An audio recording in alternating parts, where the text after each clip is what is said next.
Hello everyone, welcome to the Wealth Miners. आज हम करेंगे फ्रैंकलिन निफ्टी 50 इंडेक्स फंड का एक डिटेल एनालिसिस। साथ ही साथ हम ये भी देखेंगे कि इस फंड ने किस प्रकार के परफॉर्मेंस दिए हैं और ओवर द ईयर इस फंड ने अपने इन्वेस्टर को किस प्रकार के रिटर्न दिए हैं। इस फंड के पोर्टफोलियो में कौन कौन से स्टॉक्स आते हैं और ये स्टॉक्स कौन से वैरायटी और डिफरेंट सेक्टर से आते हैं। और वीडियो के लास्ट में हम ये भी देखेंगे क्या ये फंड अपने कैटेगरी का बेस्ट फंड है या नहीं। तो चलिए शुरू करते हैं। सबसे पहले हमको ये समझना पड़ेगा कि आखिर फ्रैंकलिन निफ्टी 50 इंडेक्स फंड होता है क्या है दोस्तों। इसको समझने के लिए हम इसके नाम को ब्रेक डाउन करेंगे। जैसे कि फ्रैंकलिन का मतलब ये हो गया कि वो म्यूचुअल फंड हाउस जो कि हमको ये म्यूचुअल फंड प्रोवाइड कर रहा है। इसके बाद हमको समझना पड़ेगा कि निफ्टी 50 और इंडेक्स फंड क्या होता है। इन दोनों को समझने के बाद हमको इस म्यूचुअल फंड के बारे में 50% जानकारी मिल जाएगी। तो निफ्टी 50 एक इंडेक्स फंड है जो कि एनएससी द्वारा बनाया गया है। इसमें टोटल 50 स्टॉक्स आते हैं और ये जो 50 स्टॉक्स है वो 13 डिफरेंट सेक्टर से आते हैं। और जो 50 स्टॉक्स होते हैं निफ्टी 50 में वो एनएससी के 62% मार्केट वैल्यू को शो करते हैं। इसका मतलब ये हो गया कि ये जो 50 स्टॉक्स हैं वो इंडियन स्टॉक मार्केट 62% के वैल्यू को शो करते हैं। और इनके अलावा जितने भी स्टॉक्स हैं इन 50 स्टॉक्स को छोड़ के उन सब स्टॉक्स की वैल्यू टोटल मिला के 38% है। और इस निफ्टी 50 इंडेक्स के ऊपर ऑप्शन एंड फ्यूचर ट्रेडिंग भी होती है। इसके अलावा इंडेक्स और ईटीएफ भी अवेलेबल है जो कि हमको मदद करते हैं इस निफ्टी 50 इंडेक्स फंड के ऊपर इन्वेस्ट करने के लिए। फ्रैंकलिन निफ्टी 50 भी एक इंडेक्स फंड है जो कि हमको निफ्टी 50 के इंडेक्स के ऊपर इन्वेस्ट करने में हेल्प करता है। तो हमने ये समझ लिया कि निफ्टी 50 क्या होता है। तो चलिए अब ये समझ लेते हैं कि आखिर इंडेक्स फंड क्या होता है। जैसे कि आप जानते हैं बहुत सारे इंडेक्स होते हैं जैसे कि Nifty 50, Sensex, bank Nifty, Nifty next 50 और निफ्टी आईटी।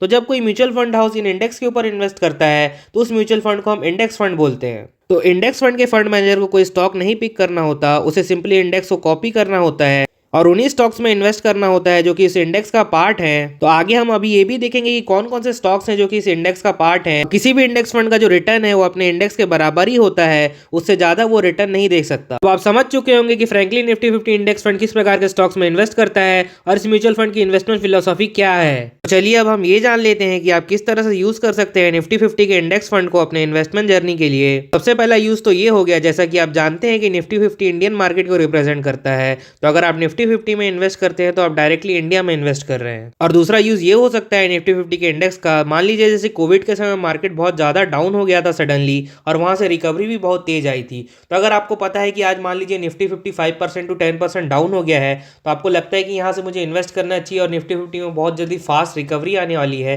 तो आप इस इंडेक्स फंड की मदद से इन्वेस्ट कर सकते हैं निफ्टी 50 के ऊपर और इस रिकवरी का भी फायदा उठा सकते हैं। तीसरा और सबसे ज्यादा इंपॉर्टेंट यूज केस है निफ्टी 50 इंडेक्स फंड का उन लोगों के लिए जो बार बार म्यूचुअल फंड और स्टॉक चेंज नहीं करना चाहते, मतलब बार बार आप म्यूचुअल फंड को बाय करके फिर सेल नहीं करना चाहते या फिर अपने लिए स्टॉक्स नहीं पिक करना चाहते, तो आप निफ्टी 50 इंडेक्स फंड के ऊपर इन्वेस्ट कर सकते हैं क्योंकि निफ्टी 50 ने over the year consistent return दिए हैं। अभी हम चेकआउट भी करेंगे किस प्रकार से निफ्टी 50 ने कंसिस्टेंट रिटर्न दिए हैं। तो निफ्टी 50 इंडेक्स फंड ऐसे लोगों के लिए है स्टॉक मार्केट में ज्यादा स्टॉक्स और म्यूचुअल फंड को रिसर्च नहीं करना चाहते but at the same time उनको एक कंसिस्टेंट रिटर्न चाहिए, तो ऐसे लोग निफ्टी 50 इंडेक्स फंड में इन्वेस्ट कर सकते हैं। चलिए अब हम ये देख लेते हैं कि फ्रैंकलिन निफ्टी 50 इंडेक्स फंड में कौन कौन से स्टॉक्स होते हैं। इसका मतलब ये हो गया कि ये स्टॉक्स निफ्टी 50 के इंडेक्स का भी पार्ट हैं। आप देख सकते हैं कि हर स्टॉक के सामने एक परसेंटेज लिखा हुआ है। इस परसेंटेज का ये मतलब हुआ कि इस स्टॉक्स का इतना वेटेज है उस इंडेक्स में। दूसरे शब्दों में कहें तो मान लीजिए अगर ये म्यूचुअल फंड हाउस 100 रुपए की परचेसिंग करता है स्टॉक मार्केट से तो उसमें से 10% हिस्सा होगा रिलायंस का, उसी तरह से 8% हिस्सा होगा एचडीएफसी बैंक का। तो ये मतलब हुआ वेटेज का।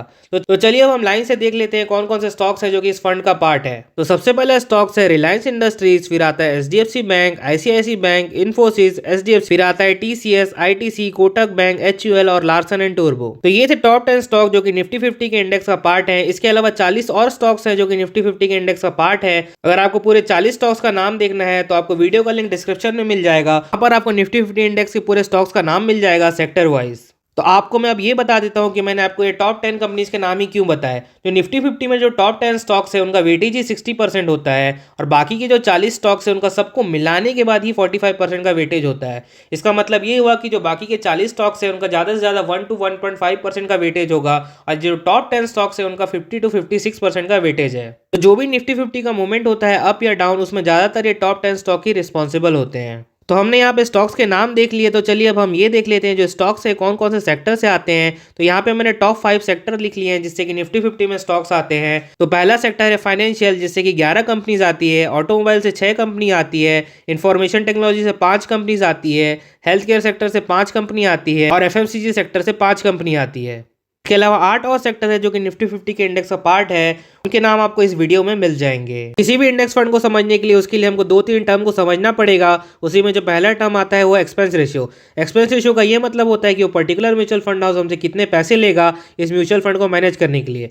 और दूसरा टर्म होता है ट्रैकिंग एरर। ट्रैकिंग एरर का मतलब ये होता है दोस्तों, तो जो इंडेक्स फंड है वो क्या करता है, किसी भी इंडेक्स को कॉपी करता है, तो कॉपी करने के दौरान होता क्या है, तो मार्केट में कंटिन्यूसली प्राइस चेंज होते रहता है, तो म्यूचुअल फंड को कभी कभार देरी हो जाती है या फिर परफेक्ट टाइमिंग में उस प्राइस पे बाय नहीं कर पाते हैं। जो डिफरेंस आ जाता है किसी भी इंडेक्स और किसी भी इंडेक्स म्यूचुअल फंड के बीच में, उसी को हम ट्रैकिंग एरर बोलते हैं। जब हम किसी म्यूचुअल फंड का एक्सपेंस रेशियो और ट्रैकिंग एरर को सम कर देते हैं तो हमको ये पता चल जाता है कि उस पर्टिकुलर म्यूचुअल फंड हाउस में हमको कितना खर्चा करना पड़ेगा। फ्रैंकलिन निफ्टी 50 इंडेक्स फंड का एक्सपेंस रेशियो है 0.30% और ट्रैकिंग एरर है 0.27%, तो इसका टोटल खर्चा हो जाता है 0.57%। थर्ड टर्म होता है एसेट अंडर मैनेजमेंट। इसको हम शॉर्ट में एयूएम भी बोलते हैं। एयूएम का ये मतलब हो गया कि इस पर्टिकुलर म्यूचुअल फंड में अभी तक लोगों ने कितना पैसा लगा चुका है। जैसे कि फ्रैंकलिन निफ्टी 50 इंडेक्स फंड में अभी तक टोटल 480 करोड़ रुपीस लगाए जा चुके हैं। तो हमने एक्सपेंस रेशियो, ट्रैकिंग एरर और एयूएम के बारे में समझ लिया।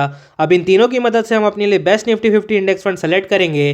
तो एज ऑफ नाउ मार्केट में टोटल 18 म्यूचुअल फंड अवेलेबल है जो कि निफ्टी 50 के ऊपर इंडेक्स फंड प्रोवाइड करते हैं। पर ये सब म्यूचुअल फंड का काम क्या है, सेम है, जो कि निफ्टी के इंडेक्स को कॉपी करना है। तो हमको ऐसे म्यूचुअल फंड को सेलेक्ट करना होगा जिसका एक्सपेंस रेशियो कम से कम हो और उसका ट्रैकिंग एरर भी कम से कम हो और साथ ही साथ उसका एयूएम ज़्यादा हो, ताकि हमको लिक्विडिटी मिल सके जब हम अपने म्यूचुअल फंड को बेचना चाहें। तो यहाँ पे मैं एक बार और रिपीट कर देता हूँ कि हमको किस तरह से इंडेक्स फंड को सेलेक्ट करना है। एक्सपेंस रेशियो हमको कम से कम देखना है, ट्रैकिंग एरर भी हमको कम से कम देखना है और जो एयूएम है वो सबसे ज़्यादा होना चाहिए। तो यहाँ पे आप देख सकते हैं कि यहाँ पे मैंने टोटल लिख लिया है एक्सपेंस रेशियो ट्रैकिंग एरर का, क्योंकि यही बताता है कि पर्टिकुलर म्यूचुअल फंड हाउस में हमको कितना खर्चा आएगा। तो आप यहाँ पे देख सकते हैं कि ओवरऑल जो हमको सबसे सस्ता इंडेक्स फंड पड़ेगा वो है मोतीलाल ओसवाल का निफ्टी 50 इंडेक्स फंड, जिसका कि टोटल एक्सपेंस पड़ता है 0.16%। बट इसका फंड साइज अभी छोटा है तो हम इसको रिजेक्ट करते हैं। इसके बाद हम ये देख लेते हैं कि इस इंडेक्स फंड का एक्सपेंस रेशियो सबसे कम है। तो एक्सपेंस रेशियो सबसे ज़्यादा कम है नावी निफ्टी 50 इंडेक्स फंड का, जो कि 0.06% है।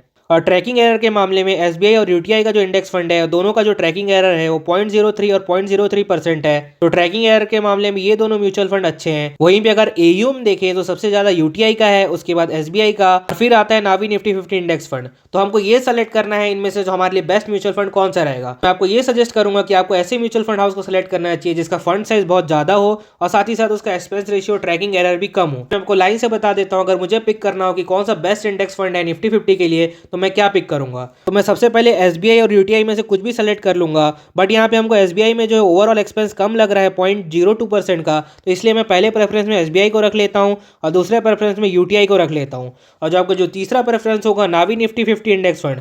दोस्तों अगर फ्यूचर में ऐसा होता है कि नावी निफ्टी 50 इंडेक्स फंड का एक्सपेंस रेशियो सेम रहता है और इसका ट्रैकिंग एरर घट जाता है, तो होगा क्या कि जो इसका टोटल एक्सपेंस है वो कम हो जाएगा।